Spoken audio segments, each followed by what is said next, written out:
রাস্তায় হাঁটার সময় যদি কুকুরের গায়ে কাপড় লেগে যায়, কাপড় স্পর্শ করে, তাহলে কি কাপড় নাপাক হয়ে যাবে?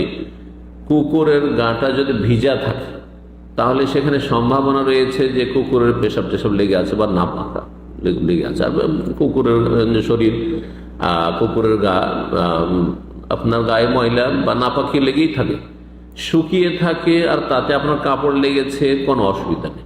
আমাদের দেশের মানুষরা মনে করে, আমরা ছোট থেকে এটাই দেখেছি যে কুকুর যদি ছুঁয়ে নেয়, কুকুরের লেজ একটু লেগে যায়, শুকনো কুকুর, কুকুরের গা ভিজা নেই, লেগে গেছে, না না আমার কাপড় নাপাক হয়ে গেছে, ও নামাজ পড়বে না, বেনামাজ হয়ে থেকে যাবে।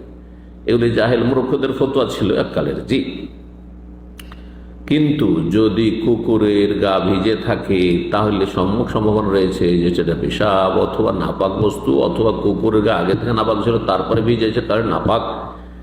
সুতরাং আপনার কাপড়ে লেগে গেছে সেই তরল কিছু, মানে তাতে একটু আপনার ভিজা ভিজা ভাব হয়ে গেছে, ছুঁয়েছে তাতে, তাহলে আপনার কাপড় তখন নাপাক ধরে নেবেন আপনি।